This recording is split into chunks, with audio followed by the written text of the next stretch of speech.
गतकाली मंगल विभाग द्वारा परिचालित आवासिक हॉस्टेल अघटन ज्वर में जड़े प्रथम श्रेणीर छात्र आज मृत्युवरण करथिबा जणा पड़िछि। मृत छात्र जनक हेले थबीर मांडांगी और ता बयस 7 वर्ष।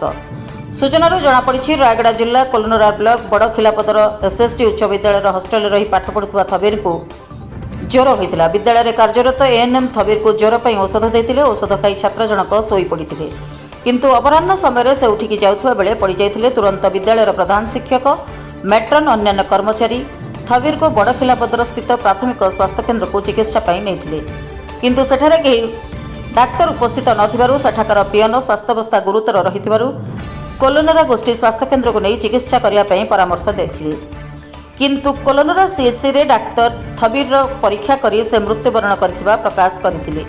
विद्यालय प्रधान शिक्षक नवीन कुमार पात्र छात्रक चिकित्सा रे कौनसी अवहेला करा जाई नथिबा प्रकाश करथिबा बेले ज्वर आसबार कई घंटा मध्य थबीर केमिति मृत्युवरण करिले प्रश्नवाची सृष्टि करिछि।